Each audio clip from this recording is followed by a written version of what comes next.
Mesdames et messieurs, bonsoir. Mon invité pour ce soir est M. Aziz Farouk. M. Aziz Farouk est spécialiste dans la décoration d'intérieur. Il est peintre, il est spécialiste plutôt dans les faux finis et bien d'autres choses. Vous allez les découvrir dans cette entrevue.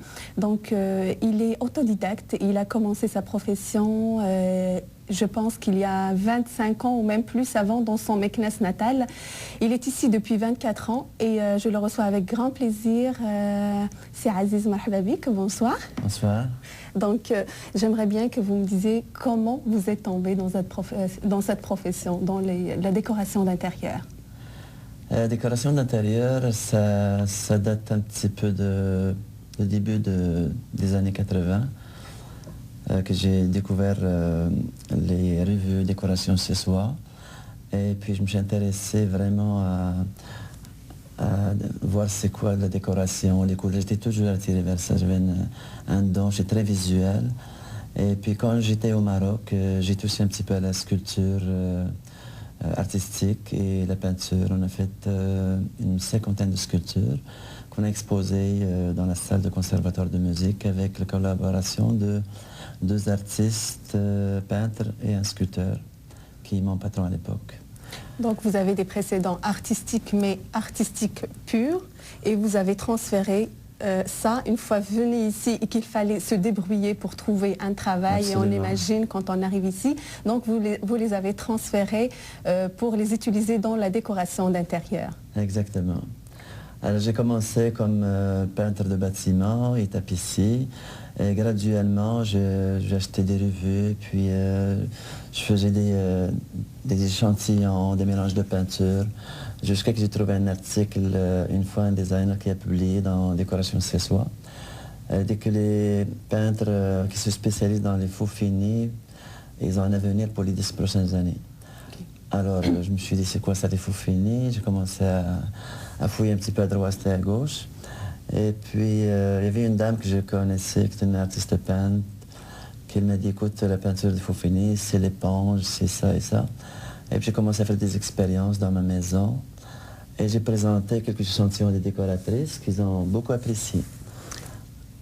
Donc, vous avez, à partir de vos échantillons, vous vous êtes lancé, est-ce que vous vous êtes lancé comme ça, ou avec une entreprise, ou tout seul, ou avec des gens? Comme ça, toute seule, avec des magasins de décoratrices, des designers.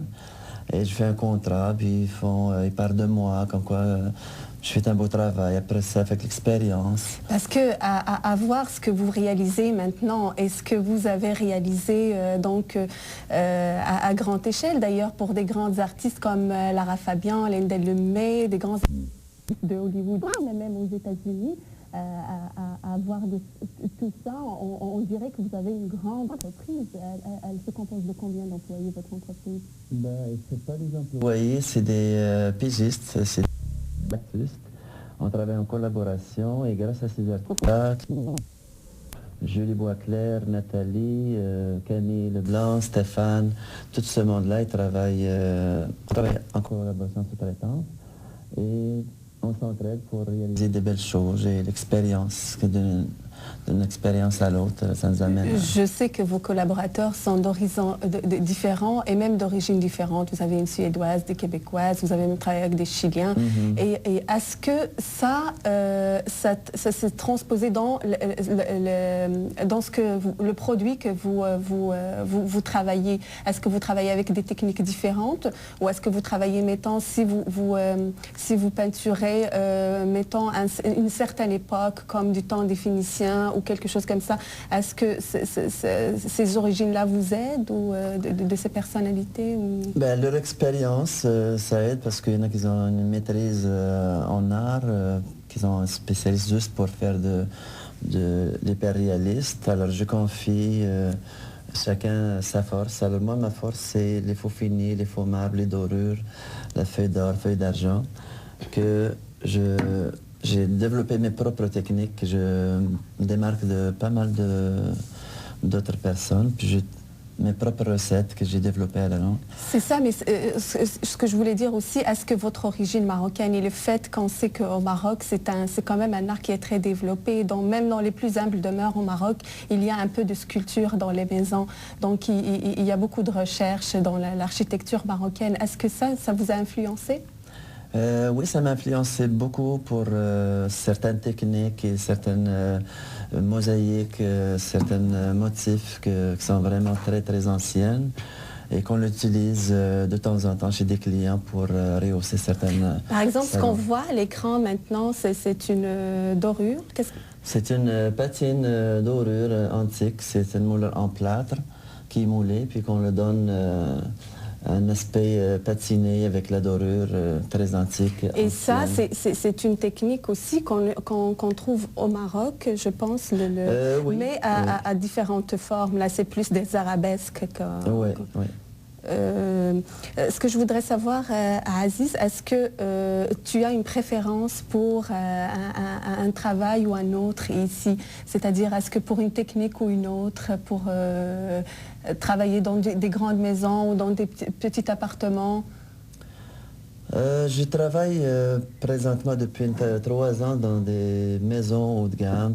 J'ai ciblé une clientèle que ils ont le budget, puis aussi ça me donne beaucoup de possibilités à toucher un petit peu à tout, des colonnes en faux marbre, des dorures, plein de possibilités.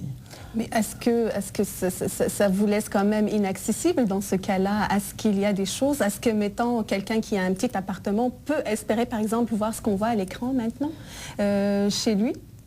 Un petit appartement, oui, si tout est possible. C'est quoi ça qu'on voit à l'écran?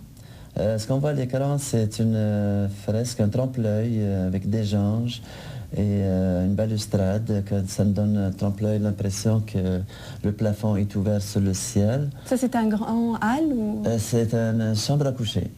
Oui. Et que la murale fait 20 pieds par 10 pieds. Ça, c'est une chambre que le plafond il est rond, qu'on a fait un trompe-l'œil comme si c'était du vitrail.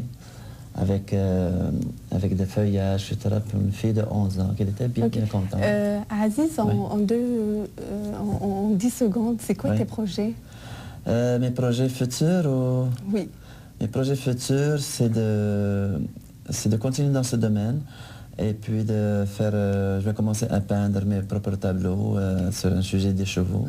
Ben, Aziz, tu nous donnes une bonne excuse pour passer à notre autre invité donc après la pause. C'est un peintre que Lamine reçoit.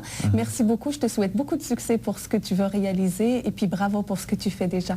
Merci et puis infiniment. on vous revient après la pause. Merci infiniment.